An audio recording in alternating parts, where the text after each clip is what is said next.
Assalamualaikum warahmatullahi wabarakatuh. Bismillahirrahmanirrahim. Jumpa lagi teman-teman di channel Luhurkan Warisan Leluhur. Gak apa-apa ya, sak tepak ini sambil selimutan, agak dingin soalnya.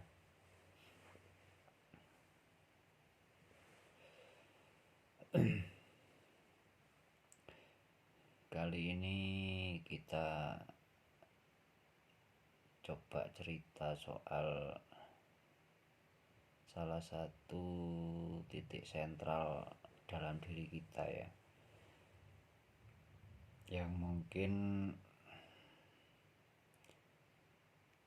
selama ini nggak pernah tersirat di dalam pikiran teman-teman untuk mempelajari, mendalami masalah ubun-ubun, bun-bunan ya, bun-bunan. Saya yakin semua teman-teman tahu kalau kita itu punya yang namanya ubun-ubun, itu bun-bunan, atau orang Jawa kan bun-bunan.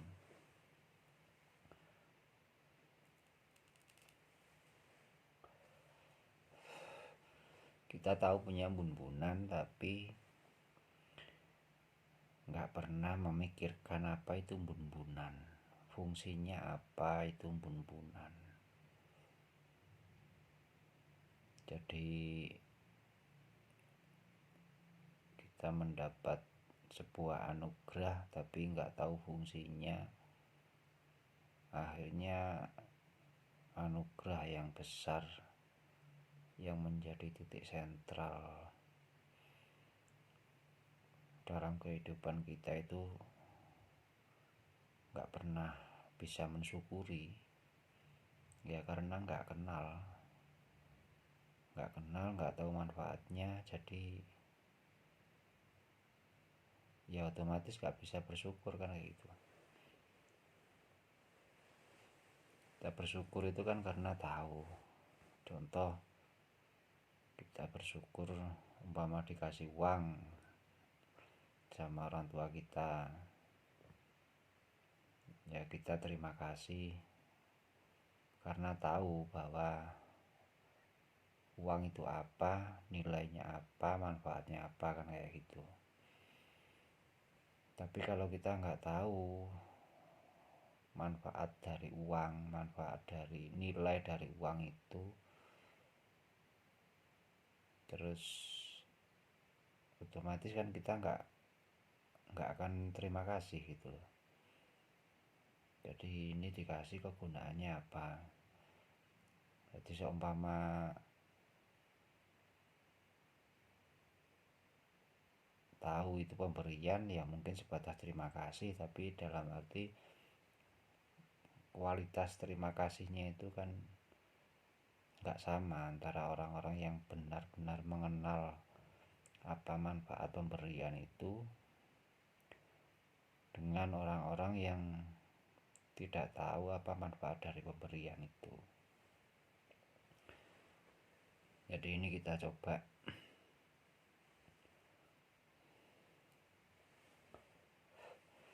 saya bukakan bahan untuk renungan ya, untuk renungan, mungkin untuk edukasi teman-teman di tempatnya masing-masing, sama mungkin sama teman-temannya yang di sana. Jadi saya bukakan wacana untuk berpikir gitu loh. Jadi yang dimaksud berpikir itu berpikir untuk apa gitu.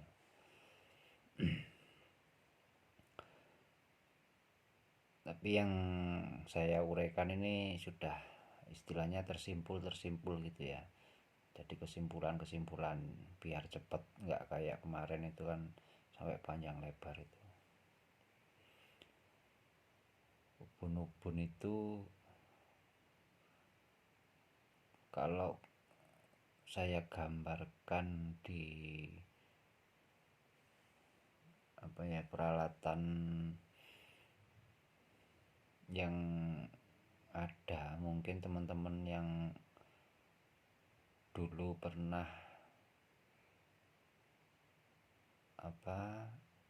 tahu yang namanya parabola ya. Parabola itu kan bentuknya bulat gini kan. Nah, di tengahnya parabola itu kan ada satu titik itu yang menjadi sensor ya. Titik di tengah-tengahnya parabola itu ada sensor yang fungsinya sangat vital. Jadi walaupun kerangka jaring di parabola itu sebesar apapun, kalau terjadi kerusakan di titik yang tengah itu, ya sudah nggak berfungsi semua. Jadi titik sentral itulah ubun-ubun gitu loh. Jadi ubun-ubun itu fungsinya sebagai sensor untuk titik jatuhnya hidayah, titik jatuhnya petunjuk, kayak gitu. Jadi perannya ubun-ubun itu sangat vital di kita.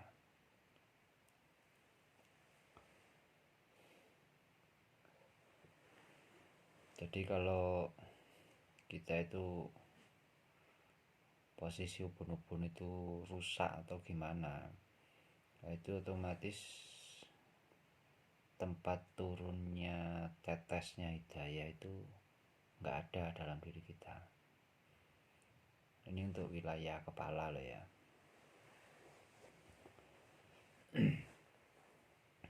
Nah makanya mungkin teman-teman yang belum pernah coba menggali apa itu ubun-ubun, fungsinya apa, sentralnya bagaimana, fungsinya ubun-ubun pada diri kita, itu coba jenengan dalemi, jenengan renungkan bahan yang saya kasih ini. Karena apa? Itu sempat ada ubun-ubun itu sempat dijadikan ancaman pencabutan. Jenengan coba lihat di surat Al-Alaq ya. Di surat Al-Alaq itu ancamannya itu tapi lebih khusus ke orang-orang yang durhaka. Orang-orang durhaka sama pendusta kalau nggak salah itu. Ya, orang yang mendustakan sama durhaka. Nah, pendusta sama durhaka itu kan maknanya arahnya kemana, dalam hal apa, itu kan perlu kita dalami lagi. Arahnya kemana kata-kata kalimat itu gitu loh. Tapi yang jelas fungsi ubun-ubun itu adalah tempat yang ada di wilayah kepala kita, itu yang menjadi tempat turunnya hidayah. Jadi hidayah itu kalau digambarkan itu kayak air netes itu. Jadi terus netes, tes. Ini netesnya di ubun-ubun. Gitu. Ini kalau didalamkan lagi, kenapa hidayah ini harus selalu netes di situ? Nah, karena petunjuk tiap yang kita mau kita lakukan, ada permasalahan apa, ada ya semua hal lah, semua hal yang terjadi dalam diri kita itu lewat ubun-ubun itu kita mendapat petunjuk solusi gitu. Contohnya gini, saya kok haus, spontan saja kita ngambil air minum.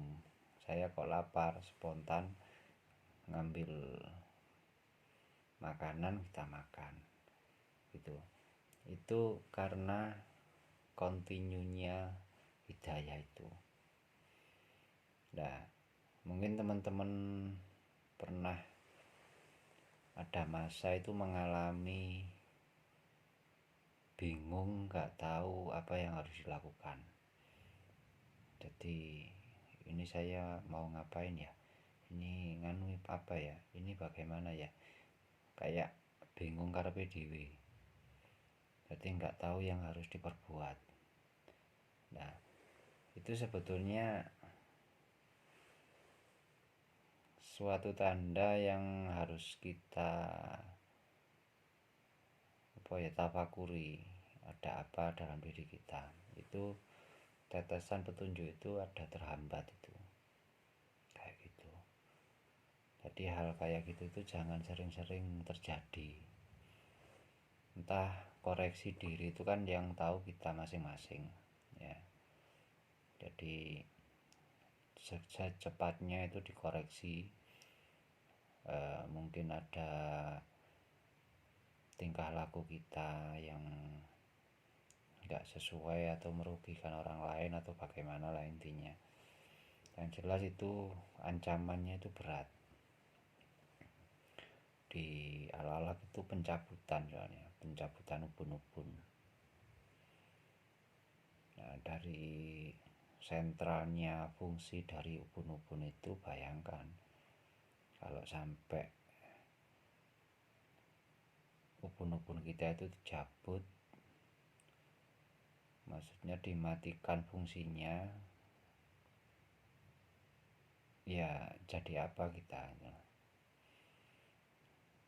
Masalahnya titik tawaf kita itu ya dari situ, tidak terperputaran kehidupan kita itu. Jadi dari tetesan itu akhirnya kita terus melangkah, terus berpikir, terus bergerak, itu di situ, tetes itu. Jadi kita bisa melakukan sesuatu itu tanpa kebingungan. Makanya nanti itu kalau didalami lagi ketemunya konsep la haula wala quwata illa billah itu ya di situ. Jadi sebetulnya kita itu tanpa daya upaya memang gitu. Jadi coba direnungi nanti, mudah-mudahan teman-teman yang belum pernah berpikir masalah ini bisa mengenali dan bisa tahu bagaimana sentralnya ubun-ubun itu, dan akhirnya bisa mensyukuri bahwa kita itu dapat anugerah yang namanya ubun-ubun. Ubun-ubun ini sebetulnya itu wilayah kepala itu, kalau kita dongeng kayak kemarin kita geser-geser itu, kalau di konsepnya leluhur kita itu kan ono jagat gede jagat cilik. Jadi di jagat gede itu ono Ka'bah. Ka'bah itu kan tempat turunnya hidayah juga, tapi di situ itu khobar untuk semua kejadian alam yang ada di Lauh Mahfud. Jadi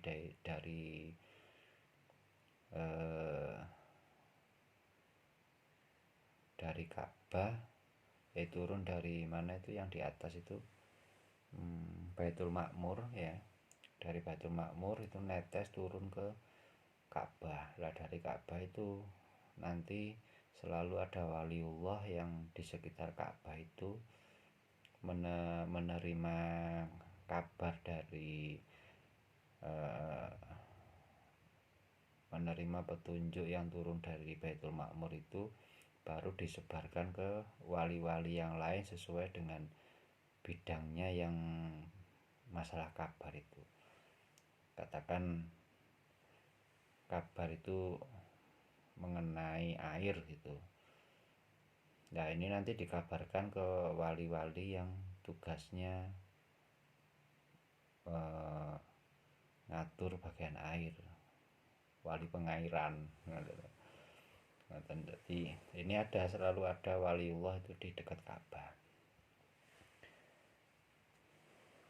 Nah terus kalau di wilayah kepala kita bagaimana?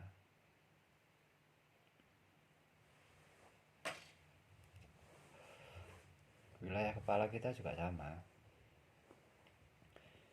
Makanya kita butuh berlatih untuk ada saat kita itu harus mematikan pikiran itu. Nanti di sini ketemunya juga salah satu alasannya. Jadi di kepala kita itu ada unsur manusia, terus ada unsur malaikat, ada unsur jin. Ini yang selalu berada di sekitar ubun-ubun ini, menunggu kabar atau hidayah apa yang akan turun. Nah begitu kabar begitu kabar itu sudah turun di situ, nah kabar itu menjadi rebutan antara 3 kepentingan.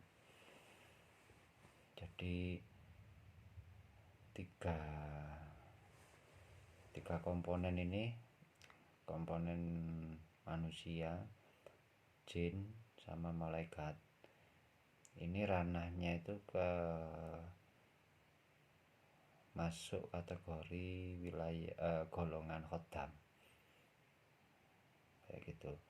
Jadi ini begitu ada hidayah netes, ada petunjuk netes, nah 3 kepentingan ini kan masing-masing sesuai dengan tugasnya dia ada dalam diri kita. Jadi yang jin tugasnya untuk mengarahkan kita pada hal-hal yang negatif. Lah khodam malaikat mengarahkan pada yang positif, termasuk yang bangsa manusia ini. Dan makanya kalau di alam, di jagat gede itu bumi itu panggon jumenenge bangsa menungso, bangsa malaikat, bangsa jin gitu. Jadi kita geser di kepala kita itu sama. Makanya kita kadang itu ada masa itu kita mengalami kebingungan gitu loh. Jadi di pikiran itu kita kayak ditarik ke sini, ditarik ke sini, ditarik ke sini, ditarik. Nah itu fungsi efek dari perebutan 3 kepentingan ini. Kayak gitu. Jadi wilayah kepala itu memang wilayah yang benar-benar harus kita latih untuk kita redam. Jadi ya memang ya itulah hawa nafsu itu ya di kepala kita itu sebetulnya yang dimaksud itu. Yang dimaksud hawa nafsu itu benar-benar harus kita kendalikan, dan ini nggak main-main. Digambarkan sebagai perang terbesar. Perang terbesar itu yaitu melawan hawa nafsu itu, tapi bukan untuk dimatikan, dia dikendalikan kan kayak gitu. Nah yang saya maksud dengan mematikan ini kan dalam saat-saat tertentu untuk apa itu. Jadi nanti konsepnya masuk di yang kemarin sempat saya ucapkan itu kan masalah adil. Adil ini menempatkan sesuatu pada tempatnya gitu. Jadi ada saat-saat tertentu itu kita harus matikan kepala. Kepala ini kan buahnya dari proses yang ada di kepala ini kan kepandaian. Nah, yang dari wilayah hati ini keluarnya berbuah kecerdasan. Jadi kita harus bisa memilah itu. Di sini pandai, di sini cerdas. Nah, ada saat kita itu harus mematikan ini agar buah dari kecerdasan yang dihasilkan oleh hati ini bisa maksimal keluarnya. Kalau di konsep Jawa yang dimaksud itu ya budi pekerti luhur. Nah itu nanti pertemuan selanjutnya nanti coba kita dalami masalah kecerdasan ini. Jadi yang dimaksud budi pekerti yang luhur itu budi itu hati.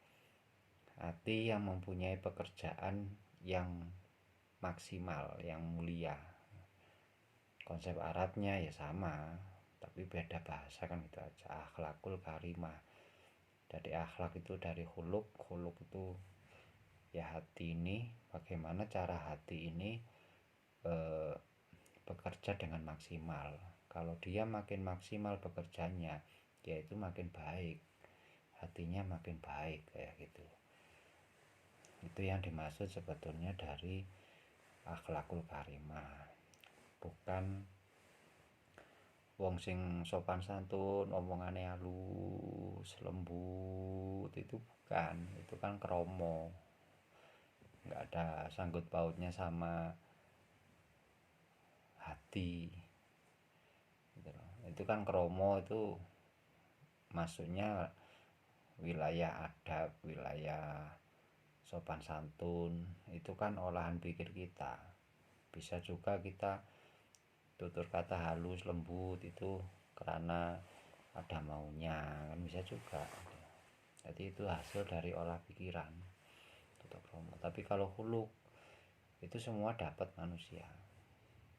Kalau yang dimaksud akhlak yang baik itu sopan lemah lembut, itu Sayyidina Umar nggak dapat akhlakul karimah kayak gitu. Beliau itu kasar, ngomongnya kasar, riwayatnya kan kayak gitu. Yang lemah lembut itu kan Abu Bakar, itu 180 derajat dengan Sayyidina Umar. Jadi Sayyidina Umar itu orangnya keras, kasar, ngomongnya itu ya kayak berandalan kayak gitu kan gambarannya. Jadi yang dimaksud dengan akhlakul karimah itu bagaimana caranya kita berlatih untuk memurnikan yang keluar dari sini.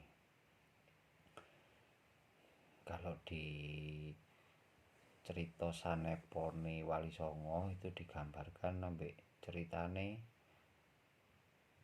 waktu Siti Jenar dibeleh sampai Sunan Kalijogo. Nah, itu kan ceritane begitu dia dipenggal, sing mandur darahnya itu bertuliskan Allahu. Jadi kebenaran yang keluar. Karena apa? Karena di sini ini tunggal. Yang berperan sebagai alat bantunya cuma nur ilahiyah gitu loh.